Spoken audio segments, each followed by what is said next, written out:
Welcome to the Messina Connection, where we cover sports, music, people, and a little bit of politics. Can you handle the conversation?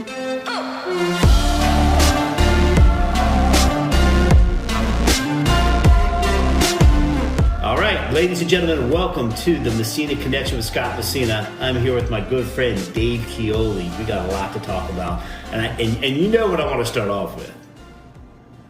Go ahead and say it. The world champion Philadelphia Eagles. Damn right. He's one of the only Eagles fans that I get along with. He's my favorite Eagles fan. I got a couple that are nice. But I'm Washington fan. He's an Eagles fan.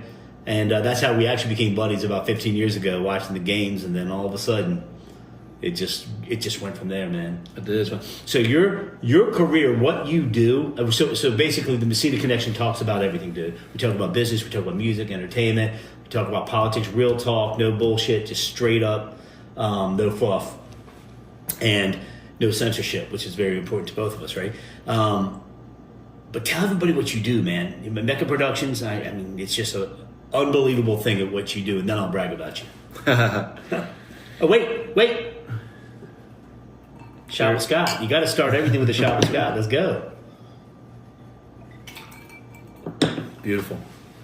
So, Mecca Productions, we are a custom fabrication company. We build scenery for the entertainment industry, for the theme park industry, for the television industry. So we basically take somebody's design or conceptual design and we take it from there and we fabricate it in-house in Orlando. We're looking to expand to Nashville. Just finished up Epic Universe, or we're finishing it up, so we should be done with that in a few weeks. That opens this Memorial Day. So what did that entail? Like when you say fabricate, I understand like in TV world, fabricating sets, like for Mandalorian or for whatever, the sets that go in front of these big LED screens and all of that. Define for our viewers fabrication and what the definition of that is. So basically we take the design that they come up with, and then we take that design and we have full metal fabrication capabilities, woodworking capabilities. We basically take their creation and building the props, building all the scenery that's around you when you're in the theme park and you're immersed in that world. We just finished How to Train Your Dragon, which is a land. We created all the barrels, so all the barrels from the movie. Everything is based off of the IP from the movies. So in our fiberglass department, we carve the barrels. All the barrels are made from scratch. So basically, everything is created from new. We don't take anything or buy it off the shelf. It's all brand new and custom made. Wow, dude. No, seriously, that's fascinating. I mean, I guess the biggest claim to fame I got to brag about, I told you I brag, is Hollywood Horror Nights. I mean, you've been doing that for what, over 20 years, you were telling me? We've done Hallow Scream at Busch Gardens for the past, or this will be our 18th year, and then this is our 10th year for Halloween Horror Nights at Universal Studios. So when everybody goes into the old sound stages, I guess they're the old sound stages, they flip into the haunted houses, which theme the movie. Correct. And then you provide, not the actors, not all the talent, Universal handles all of that, but you provide all the set design for those houses. Yes? Well, we Universal has their own specific department that is just strictly for Halloween Horror Nights. So typically they have 5 original houses that they come up with, and then they come up with 5 IP houses. So in the past, they've done Stranger Things, Halloween, Friday the 13th. So every year it's a whole new concept, and that's about 10 months out of our year is working on building the houses for Halloween. That's to code per Orange County. So we build just like you're building a house. So we build the house, we get it inspected, and then from there we take their design and build the Halloween houses. Jeez. I remember you telling me after Halloween last year, I remember you telling me, yeah, dude, we're starting on next year already. I was like, good night. And I guess, the equivalent to that would be the Super Bowl halftime shows. I know they start immediately, and I know some of the other, they just It takes a whole year to put something together. I mean, all Christmas stuff is taking place in April because by the time it's edited or put together or whatever, it's 7 months. You're singing, so Christmas in April and May is real, right? Yeah, we usually finish the Halloween houses usually the end of July. We're done. We're 100% done with all the houses.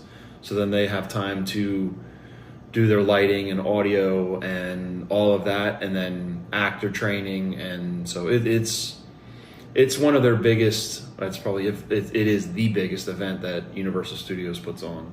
Oh my gosh! I mean, dude, people come from around the world for that. Yeah, and I think Universal with this Epic thing you were talking about. If you haven't seen it, check it out. It's unbelievable.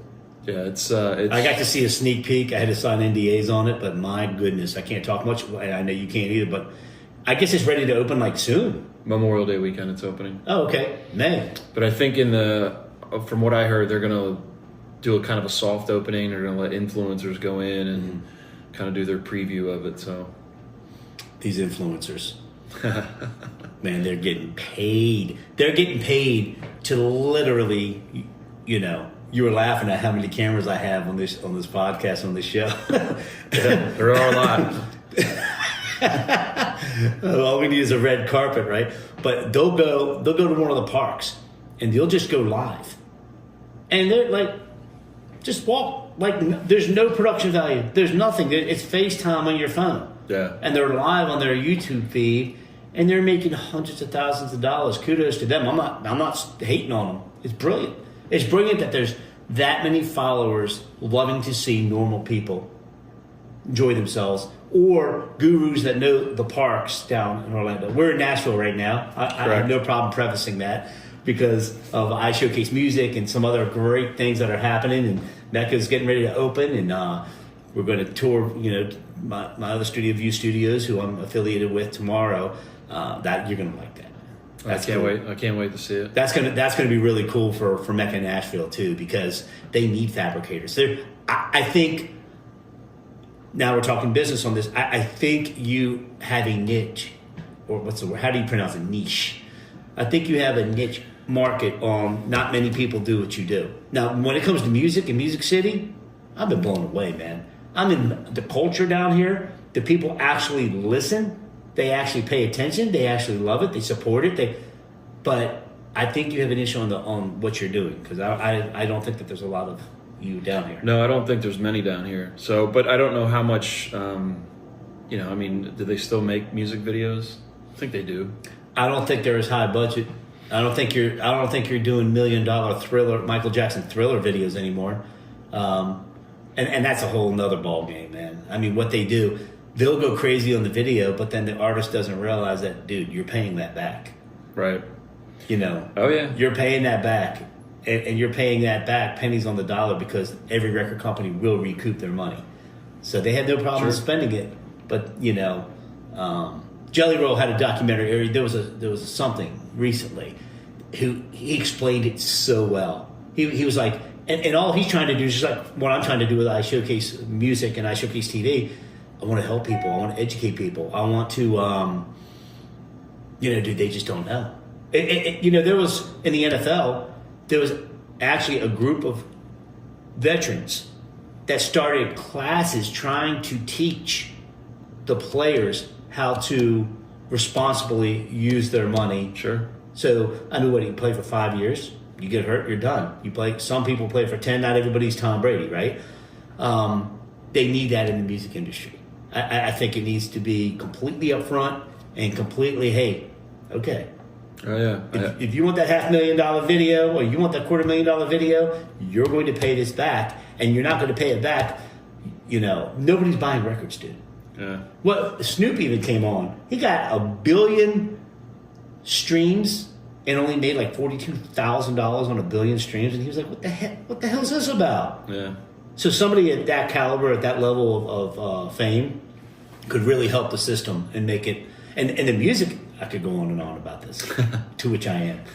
The music industry, the music streams are making more royalties than the video.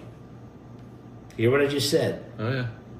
When I'm streaming on Amazon and I'm streaming on Tubi and I'm streaming It's like 0.0021% of a penny per minute streamed. The Grammys went up to Congress, had some bills passed that made it so music is actually getting paid better on your streams than you are on TV. And once, everything will match up, and it's just greed. Oh, sure. Yeah. No, I had a very good friend who worked for Sony Music. I believe he still does in New York City, but he told us stories about some of the artists. They would get advanced $1 million to record their album, and then when the sales didn't, I think that's one of the things that Jelly Roll talked about. Oh, you knew what I was talking about. Mm-hmm. You saw that? You saw that interview? Well, it was great. I know this artist, which I won't name. They were given $1 million, and their album sales only did like 400,000 or 500,000. You have to give that money back of what you didn't make, of what they didn't make on giving you that $1 million. So this artist owed that money back, and they went out and they spent all that money. They spent the $1 million. So then they had a. So they were in debt for 600,000. Then Sony had to go after them to get the money back. It's crazy industry. It's a savage industry, but there's time for change. Sure. The whole country's changing right now. If we want to talk a little politics, I'm all in. The country's changing.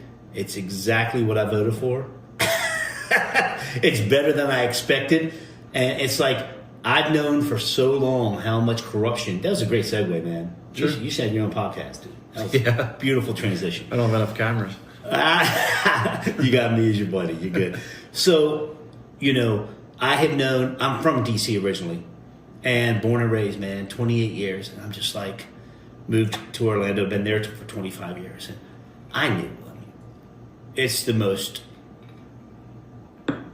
it's just going to come to fruition. It's going to come to the forefront of the most beautiful thing in the world is the fact that the richest man in the world is crossing T's, dotting I's. Oh well, he doesn't have clearance. He doesn't have security. This dude makes rockets for NASA. He has more security than anybody has security. What the hell are you talking about? Right? So for him to get it right and all of that, I have, and I'm not going to mention them either, family members, friends, a lot of people work for the government. Right. And I would hear, by 11 a.m. they're done. Their day is completely done. There's the productivity. Yeah. And it's like, not anymore. Not anymore, man. I am so glad the fat's getting ready to get cut, and it's just going to be so great for this country.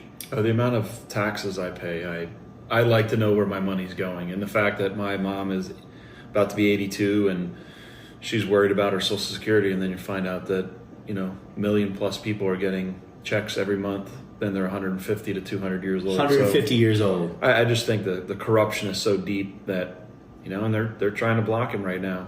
They're trying everything they can to stop him from figuring out where all this wasteful money is going.